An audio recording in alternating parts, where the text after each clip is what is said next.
Now let's do emission spectrum of hydrogen atom. What is it? Emission spectrum of hydrogen atom. How do we take it? इसमें क्या करेंगे, एक discharge tube लेंगे, discharge glass tube, शीशे की होगी ये, इसमें हाइड्रोजन गैस का सैंपल लेंगे और पहले इसको इलेक्ट्रिक डिस्चार्ज देंगे, गैस को इलेक्ट्रिक डिस्चार्ज देंगे, फिर बंद कर देंगे उसको. After some time the gas will emit certain radiations और उन रेडिएशंस का स्पेक्ट्रम हम स्टडी करेंगे ठीक वैसे ही जैसे मैंने प्रोसीजर बताया कि उसको एक प्रिज्म में से पास करेंगे, फिर उसको फोटोग्राफिक प्लेट पे उसको रिकॉर्ड कर लेंगे. तो जब हाइड्रोजन गैस के स्पेक्ट्रम को स्टडी किया गया, पहली बात ये एमिशन स्पेक्ट्रम है इसका, इसको डिस्चार्ज दिया, फिर डिस्चार्ज बंद कर दिया, फिर it was allowed to emit radiations, इसलिए it is called emission spectrum. पहली बात, the spectrum which we got was discontinuous. या लाइन स्पेक्ट्रम था हाइड्रोजन का स्पेक्ट्रम जो हमने स्टडी किया और सामने आया, दैट वाज डिसकंटिन्यूअस या लाइन स्पेक्ट्रम. मींस इसमें डिफरेंट वेवलेंथ वाली रेडिएशंस थी और बीच में काफी गैप था उनके वेवलेंथ्स के बीच. और दूसरी बात, ये तो एक्सपेरिमेंटेशन पार्ट था, ये ऑब्जर्वेशन पार्ट बता रहे हैं. ऑब्जर्वेशन पार्ट बोल दें या एक्चुअली अगर हम बोलें कि अगर आपको बोला जाए कि discuss spectrum of hydrogen atom, तो आप ये बोलेंगे hydrogen gave discontinuous spectrum and 5 kind of radiations, 5 kinds of radiations were emitted by hydrogen gas. 5 तरह की रेडिएशंस जो थी वो इसने एमिट की और उन 5 तरह की रेडिएशंस जो थी उनके नाम दिए गए depending upon the name of the scientist who discovered it. सबसे पहली रेडिएशन जो थी, पहली तरह की वेव्स जो थी, उनका नाम रखा गया लाइमन. लाइमन रेडिएशंस थी और ये बेसिकली इनकी वेवलेंथ जो थी वो अल्ट्रावायलेट रीजन के अंदर थी. इनकी वेवलेंथ जो थी वो अल्ट्रावायलेट रीजन की जो वेव्स हैं उनके बीच की ही ये रेडिएशंस थी. दूसरा जो दूसरी टाइप की रेडिएशंस आई उनका नाम रखा गया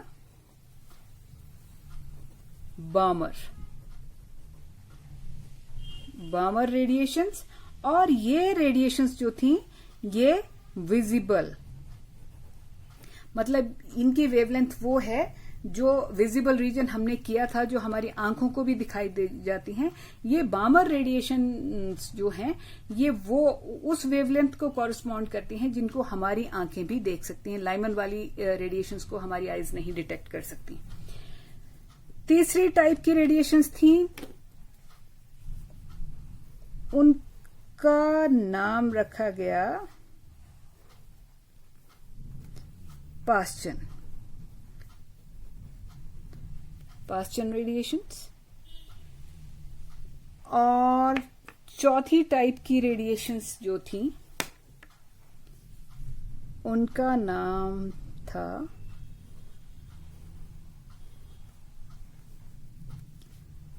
ब्रैकेट.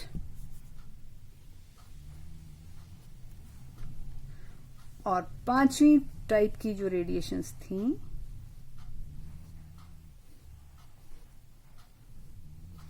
उनका नाम रखा गया fund, PFUND. P is silent here. ये जो तीन हैं, पास्चन, ब्रैकेट और फंड, इनकी वेवलेंथ्स जो हैं वो इंफ्रारेड रीजन में लाई करती हैं। इंफ्रारेड रीजन बताया था ना तुमको स्पेक्ट्रम में, तो ये उस रीजन को बिलोंग करती हैं। Means hydrogen emitted 5 kinds of waves, one corresponded to Lyman region, और ये इनकी वेवलेंथ जो थी वो अल्ट्रावायलेट रीजन में है। वन वॉज नेम्ड एज बामर, जो कि विजिबल रीजन में होती हैं, ये वाली जो वेव्स उसने छोड़ी। बाकी 3 तरह की रेडिएशंस जो छोड़ी उनकी वेवलेंथ इंफ्रारेड रीजन में लाई करती है, लेकिन उनमें भी गैप है। जो पास्चन है, फर्स्ट पास्चन है, उससे अगली वाली ब्रैकेट है, और उससे अगली वाली जो है वो फंड है। तो ये अगर हमें शॉर्टली कहना हो तो हम हाइड्रोजन एटम के, हाइड्रोजन गैस के स्पेक्ट्रम की एक्सपेरिमेंटेशन पार्ट, फिर से मैं रिपीट कर रही हूँ, experimentation part is very simple, that hydrogen gas was taken in a discharge tube, it was given a electric discharge and the emitted radiations, ये कौन सी हैं? emitted, तभी तो नाम क्या पड़ा, emission, emitted radiations were analyzed on spectroscope या spectrograph. Then ये आ गया इसका एक्सपेरिमेंटेशन पार्ट। ऑब्जर्वेशंस क्या हैं, या what is hydrogen gas spectrum, तो उसमें बोलेंगे कि it was a discontinuous spectrum and hydrogen gave 5 kind of radiations, namely ये आपको बता दिया, उसमें से कौन विजिबल रीजन में है, कौन ये। अब इसके बाद ये जो रेडिएशंस हैं इनकी वेवलेंथ्स को कैलकुलेट करने के लिए तीसरा पॉइंट पे आते हैं, Rydberg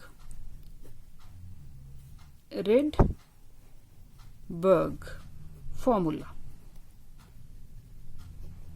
Rydberg was a scientist who gave a formula to calculate the wave number of these radiations, और उसने फॉर्मूला दिया R into 1 upon n1 square minus 1 upon n2 square, where R is Rydberg's constant, और R की value उसने बताई, उसने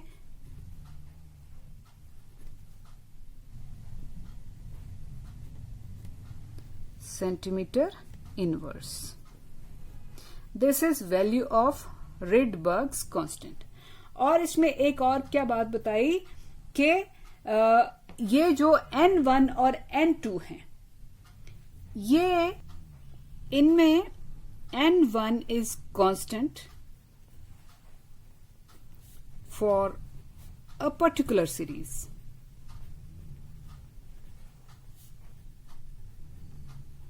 और N2 is a whole number, N2 is greater than N1। मतलब ये है जैसे लाइमन सीरीज है आपकी, लाइमन सीरीज की वेव्स का अगर आपने वेव नंबर कैलकुलेट करना है तो रिडबर्ग कांस्टेंट तो ये है ही, multiplied by 1 upon n1। n1 की वैल्यू लाइमन सीरीज के लिए 1 होगी, यहां पे 1 रखेंगे, 1 स्क्वायर माइनस 1 अपॉन 2 n2 की वैल्यू जो है वो 2 हो सकती है, 3 भी हो सकती है, 4 भी हो सकती है। अगर 2 होगी तो हम यहाँ पे 2 पुट कर देंगे, 3 होगी तो हम यहाँ 3 स्क्वायर, 4 स्क्वायर। इस तरह से लाइमन सीरीज की जो रेडिएशंस हैं उनकी वेवलेंथ इस तरह से हम कैलकुलेट, वेव नंबर इस तरह से कैलकुलेट कर सकते हैं। जो वो है बामर, इसके बाद आती है बामर। बामर के लिए n1 की वैल्यू 2 फिक्स हुई, n1 की, तो n2 की वैल्यू ऑटोमेटिकली क्या हो जाएगी, 3, 4, 5, और वेव नंबर का क्या फॉर्मूला आ जाएगा, r यानी कि 109677 अपॉन 1 अपॉन 2 स्क्वायर रखा जाएगा यहाँ पे, जो कि लाइमन में 1 स्क्वायर रखा गया था, माइनस 1 अपॉन 2 से बड़ी ही वैल्यू आएगी यहाँ पे, 3 स्क्वायर से स्टार्ट कर सकते हैं। अगली रेडिएशन की वैल्यू वेवलेंथ आ जाएगी 4 स्क्वायर, 5 स्क्वायर, इस तरह करके निकल सकती है। नेक्स्ट इज आपका पास्चन।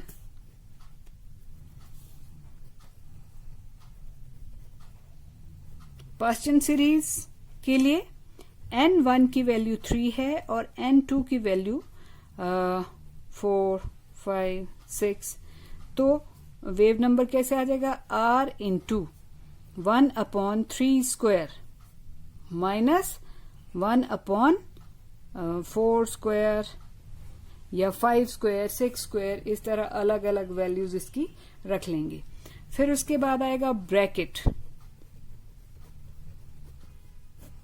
ब्रैकेट के लिए n1 is equal to 4 minimum, मतलब n1 की वैल्यू 4 है तो n2 की वैल्यू 5 से स्टार्ट होंगी, 5, 6, 7 एंड सो ऑन।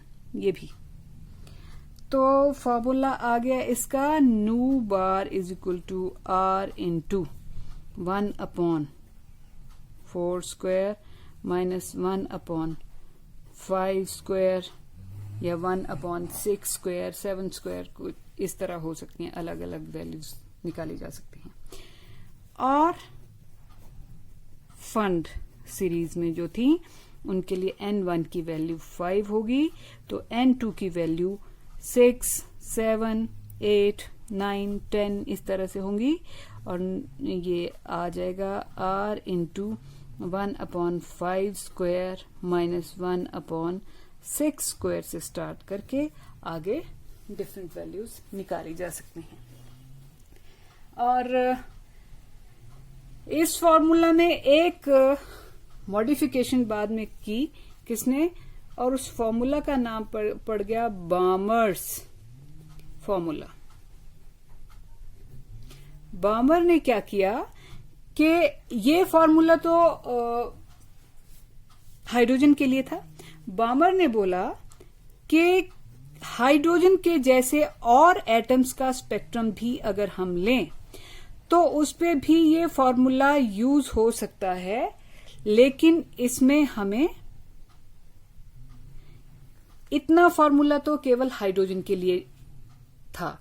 बामर ने बोला अगर हम यहां पे z स्क्वायर से मल्टीप्लाई कर दें तो z जो है जैसे हाइड्रोजन एटम का जो है एटॉमिक नंबर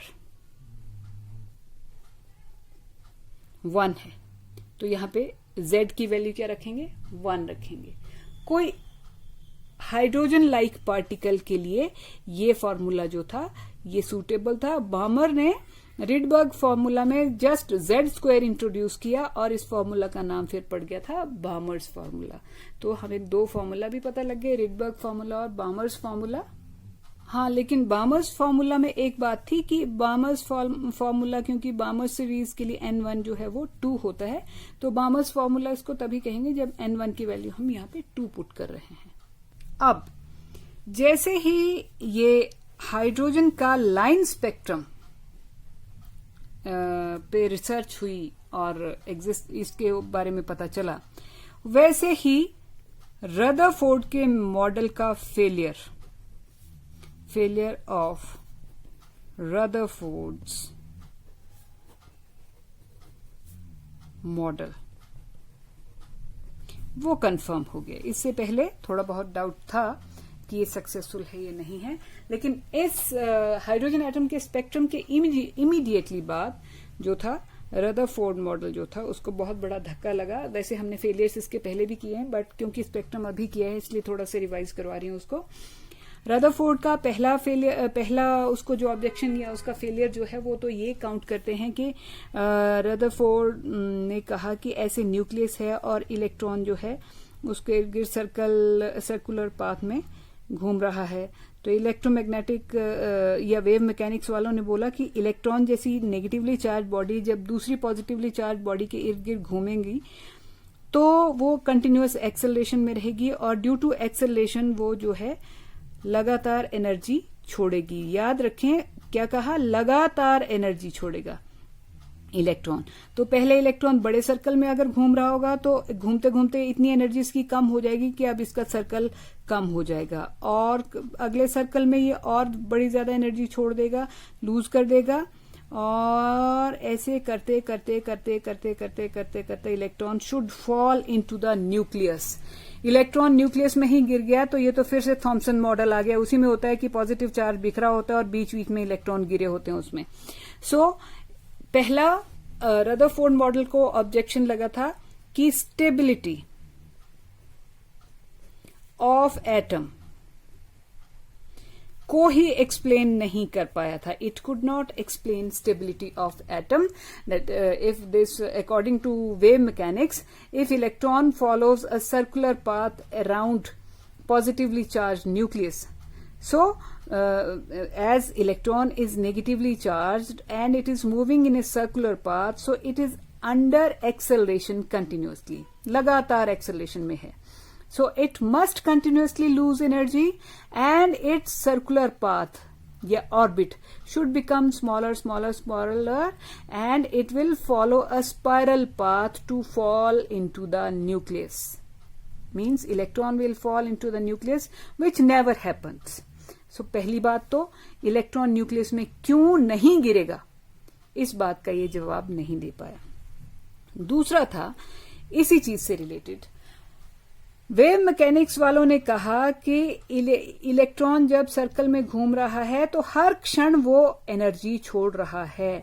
हर क्षण एनर्जी छोड़ने का मतलब है कि हाइड्रोजन, जैसे हाइड्रोजन का ही एग्जांपल ले लें कि उसका इलेक्ट्रॉन ऐसे न्यूक्लियस के इर्द गिर्द घूमेगा तो एक कदम भी लेगा तो वो एनर्जी छोड़ेगा। एनर्जी मतलब क्या है, रेडिएशन छोड़ेगा। लगातार रेडिएशन छोड़नी चाहिए थी किसी भी एटम को, अगर ये मॉडल सही था रदरफोर्ड का। लगातार एनर्जी छोड़नी चाहिए थी तो इसका मतलब जब इसका स्पेक्ट्रम हमें देखना था तो वो लगातार स्पेक्ट्रम को क्या कहते हैं, कंटिन्यूअस स्पेक्ट्रम आना चाहिए था। लेकिन अभी हम स्टडी कर चुके कि हाइड्रोजन का स्पेक्ट्रम कैसा है, डिसकंटिन्यूअस। ये अलग अलग तरह के गैप है बीच में इन रेडिएशंस में काफी ज्यादा, तो एक ऐसा स्पेक्ट्रम है डिसकंटिन्यूअस। डिसकंटिन्यूअस स्पेक्ट्रम का मतलब कि हाइड्रोजन एटम में ऐसा कुछ नहीं हो रहा है कि इलेक्ट्रॉन लगातार एनर्जी छोड़ रहा है। लगातार नहीं छोड़ रहा है, कभी कभी छोड़ रहा है और फिक्स्ड फ्रीक्वेंसीज हैं जिनकी वो रेडिएशंस छोड़ रहा है। So according to Rutherford's model the spectrum of hydrogen should have been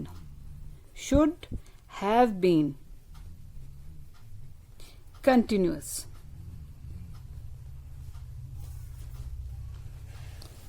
होना तो अगर इस मॉडल को सही माने तो हाइड्रोजन का स्पेक्ट्रम कैसा होना चाहिए था, कंटिन्यूस, लगातार वाली रेडिएशंस, बिना गैप वाली रेडिएशंस आनी चाहिए थी। But actually it is